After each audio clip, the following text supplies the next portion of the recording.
৩১ December শেষ হতে যাচ্ছে মালয়েশিয়ায় অবৈধ বিদেশি নাগরিকদের জন্য সাধারণ ক্ষমার মেয়াদ। আর এই সময়সীমার মধ্যে নিজ দেশে ফিরে না গেলে অবৈধ নাগরিকদের বিরুদ্ধে কঠোর পদক্ষেপের কথা জানিয়েছেন দেশটির ইমিগ্রেশন মহাপরিচালক। মালয়েশিয়া ইমিগ্রেশনের তথ্য অনুযায়ী সাধারণ ক্ষমার অধীনে গেল ১১ মাসে নিজ দেশে ফিরেছেন প্রায় ৪ লাখ বিদেশি নাগরিক। এর মধ্যে বাংলাদেশি রয়েছেন ১,৫৮,৪১৭ জন।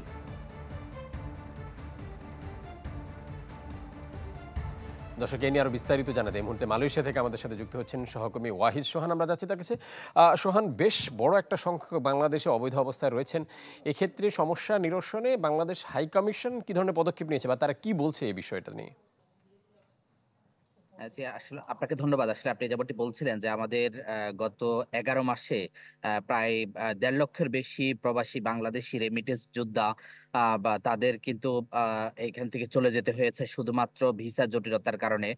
তারা এখানে দীর্ঘদিন থেকে মালয়েশিয়া ইমিগ্রেশনের ভিসা জটিলতার কারণে এবং বাংলাদেশ হাই কমিশনের পক্ষ থেকে যেই পরিমাণ সহযোগিতার দরকার ছিল প্রবাসী বাংলাদেশীদের জন্য সেটি না পাওয়ার কারণে এখানে যেটি হয়েছে আমাদের অসংখ্য প্রবাসী বাংলাদেশি ভাইয়েরা এখানে অবৈধ হয়ে গিয়েছে। তারই ধারাবাহিকতায় এই যে মালয়েশিয়া সরকারের পক্ষ থেকে যে সাধারণ ক্ষমা ঘোষণা করেছে তার অধীনে প্রায় ১.৫ লক্ষের বেশি আমাদের প্রবাসী বাংলাদেশী চলে গেছে। এর মধ্যে আপনি দেখেছেন যে ইমিগ্রেশন অভিযানে আটক হয়েছে প্রায় আমাদের ৭০,০০০ এর বেশি প্রবাসী বাংলাদেশী গত ১১ মাসে।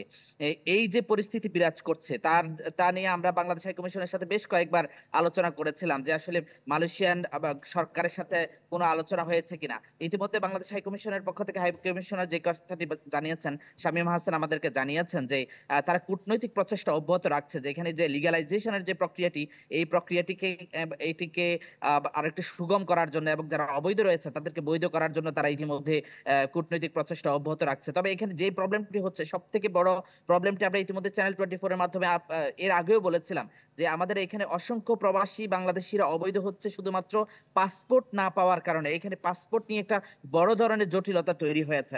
আমি যদি আপনাকে বলে রাখি যে ৩১শে ডিসেম্বরের মধ্যে যদি আমাদের প্রবাসী বাংলাদেশীরা যদি এই জরিমানা দিয়ে যারা অবৈধ আছে তারা না চলে যায়, তাহলে মালয়েশিয়া ইমিগ্রেশন যেটি তারা বলেছেন যে তারা যৌথ বাহিনীর অভিযান চালাবেন। তারা আটক হলে কি হবে? তাদের হলো যে এখান থেকে জেল খেটে যেতে হবে। ইতিমধ্যে বাংলাদেশ হাই কমিশনের সবথেকে বেশি পদক্ষেপ জরুরি যে বিষয়টি দরকার সেটি হলো আমাদের পাসপোর্ট ডিপার্টমেন্টকে সচল করে প্রবাসীদের হাতে পাসপোর্ট তুলে দেওয়া এবং মালয়েশিয়ার হোম মিনিস্ট্রির সাথে আলোচনা করে এই সাধারণ ক্ষমার মেয়াদটাকে আরেকটু বাড়ানো যায় কিনা, অথবা আমাদের প্রবাসী বাংলাদেশীদেরকে যত দ্রুত সম্ভব লিগ্যালাইজেশনের ব্যবস্থা করা। এবং কিছু জায়গায় ভিসা জটিলতা রয়েছে যে কারো ভিসা ৫ বার ভিসা পেয়েছে, ৬ বার ভিসা পাচ্ছে না। এই বিষয়গুলো মালয়েশিয়ার হোম মিনিস্ট্রির সাথে আলোচনা করে, ইমিগ্রেশনের সাথে আলোচনা করে যত দ্রুত সম্ভব এটিকে সমাধান করাটা বাংলাদেশ হাই কমিশনের জন্য এবং বাংলাদেশ সরকারের জন্য খুব জরুরি বলে এখানকার প্রবাসীরা সবসময় এটিকে দাবি করে আসছে। কিন্তু বাংলাদেশ হাই কমিশনের পক্ষ থেকে বাংলাদেশের সরকার পরিবর্তনের কারণে এখানে অনেক কিছু স্থির গতি হয়ে গেছে। যেহেতু হাই কমিশনের কর্মকর্তারা বিগত সরকারের আমলের ছিলেন, তারা